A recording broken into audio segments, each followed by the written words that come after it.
Hello students, welcome to CMJ Prakhar e-learning platform. I am your social science teacher Kadambini Narwal.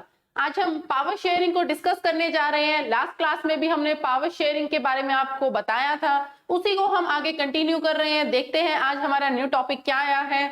आज हमारा new topic है forms of power sharing. हमने इससे पहले अभी तक जितने भी लेक्चर्स हमने पढ़े हैं उसमें हमने क्या पढ़ा था, उसमें यानी कि पावर्स को कैसे डिस्ट्रीब्यूट किया जाता है. ठीक है, तो हमने अभी तक क्या पढ़ा था कि जो पावर्स है वो डिस्ट्रीब्यूट करनी चाहिए, क्योंकि पावर्स को अगर हम डिस्ट्रीब्यूट करेंगे तो उससे क्या होगा, यूनिटी है वो जनरेट होगी, आपसी प्यार है वो बनेगा और जो डेमोक्रेसी है वो स्मूथली चलेगी. तो इसीलिए पावर्स को डिस्ट्रीब्यूट करना जरूरी है.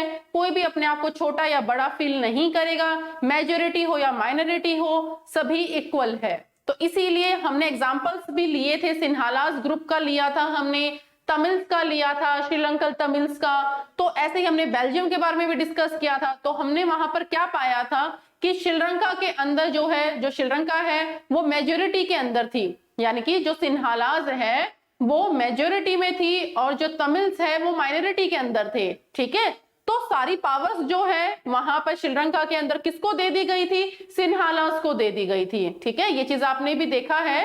तो सारी पावर सिन्हालास को दे दी और माइनॉरिटी में जो तमिल्स थे वो अपने आप को अलोन फील करने लगे और अपने आप को वो बेसहारा फील करने लगे. अब हमारा क्या होगा, तो उनको एक डर सा जो है वो मन में आने लगा था.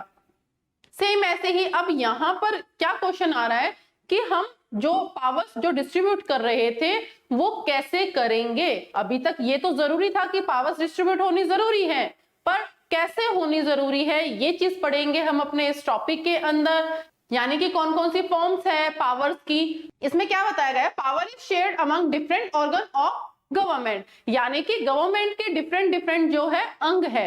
अब आप ये सोचेंगे ऑर्गन्स की यहाँ पे बात कर रहे हैं, लीवर है, हार्ट है हमारा, तो ये हमारे ऑर्गन्स है. ठीक है, अब आप ये सोचेंगे इसके अंदर हम सिविक्स के अंदर ऑर्गन्स जो है हम क्यों पढ़ रहे हैं. यहाँ पर हम पार्ट्स जो बॉडी के पार्ट्स हैं ऑर्गन्स उसके बारे में डिस्कस नहीं कर रहे हैं. हम यहाँ पे गवर्नमेंट के ऑर्गन्स की बात कर रहे हैं, यानी कि सरकार के मुख्य अंगों की बात कर रहे हैं कि सरकार के मुख्य अंग कौन कौन से है.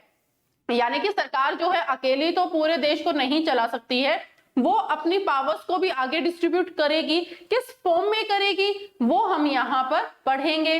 तो इसमें क्या बताया गया है, हॉरिजॉन्टल डिस्ट्रीब्यूशन ऑफ पावर. अब ये जो टॉपिक आया हुआ है हॉरिजॉन्टल डिस्ट्रीब्यूशन ऑफ पावर, तो अब आप ये सोचेंगे यहाँ पर हॉरिजॉन्टल क्यों लिया गया है. इसलिए लिया गया है, इसमें जो है 3 फॉर्म्स जो गवर्नमेंट की है. फर्स्ट है एग्जीक्यूटिव, सेकंड है legislature and third one is judiciary.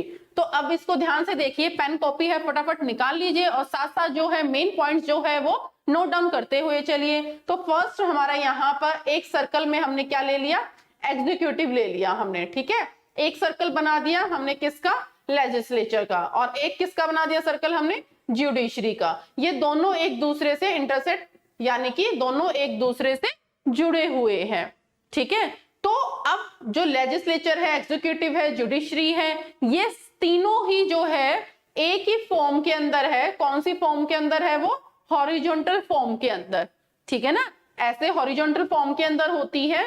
तो अब लेजिस्लेचर का जो काम होता है वो है कानून को बनाना.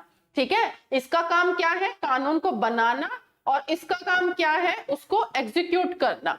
ठीक है, और जुडिशरी का काम क्या है, इन दोनों को देखना कि ये प्रॉपर तरीके से काम कर रहे हैं या नहीं कर रहे हैं, किसी के साथ नाइंसाफी तो नहीं हो रही है, कोई गलत तरीके से काम तो नहीं कर रहा है. तो तीनों एक दूसरे को चेक करती है. ठीक है ना, वो जुडिशरी देखती है कि लेजिस्लेचर ने कानून अच्छा बनाया भी है या नहीं बनाया है. ठीक है, तो तीनों एक दूसरे को जो है क्रॉस चेक करती है, जिससे क्या है, तीनों के बीच में संतुलन बना रहता है, बैलेंस बना रहता है.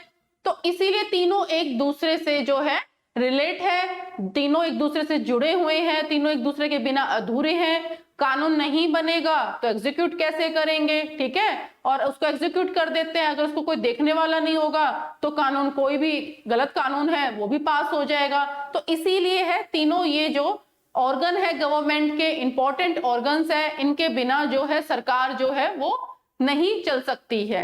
क्लियर है यहाँ पर ये टॉपिक.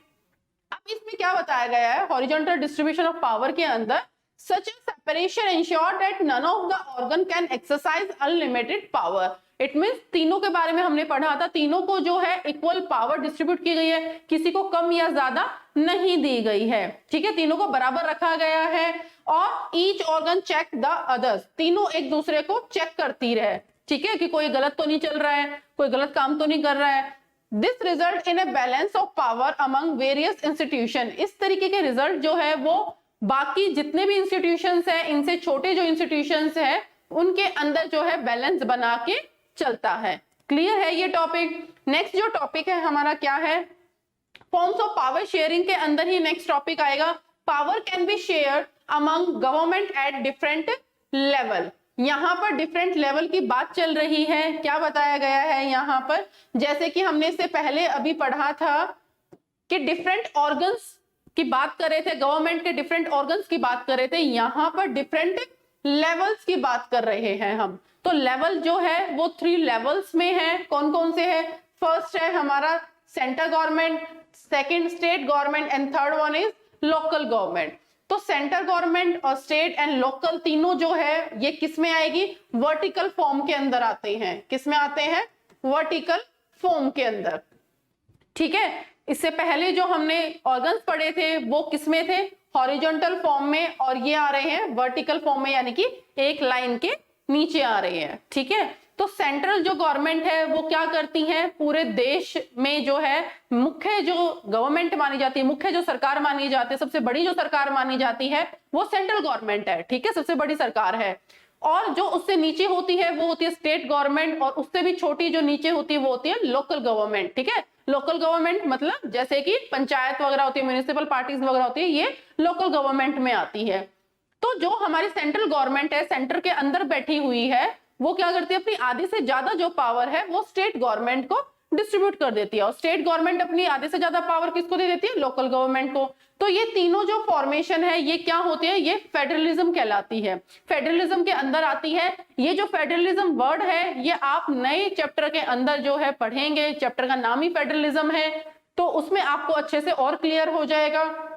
और इसमें साथ में ये भी बताया है फेडरलिज्म के बारे में, in a federal government power is shared between, यानी कि ये क्या है, हमारी फेडरल गवर्नमेंट है, ये क्या करती है, शेयर करती है पावर्स को किसके बीच में, a general government for the entire country, पूरी कंट्री की general government and government at the regional level, यानी कि हर क्षेत्र की जो सरकार होती है, हर एरिया की जो सरकार होती है, उनके बीच में जो है वो पावर्स को बांटती चलती है, ठीक है, जिस हिसाब से पूरा देश चल पाता है, क्योंकि पूरे देश को जो है सेंट्रल गवर्नमेंट अकेली नहीं चला सकती है, इसीलिए वो अपनी पावर्स को बाकी गवर्नमेंट में डिस्ट्रीब्यूट कर देती है, ताकि सभी इकट्ठे मिलजुल कर जो है पूरे देश को चला सके।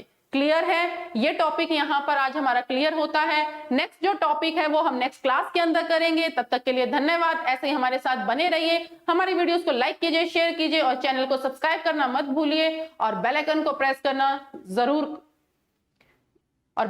प्रेस करना जरूर याद रखिए, क्योंकि उसी से आपको न्यू नोटिफिकेशंस जो है क्लासेस की मिलती रहेगी। धन्यवाद।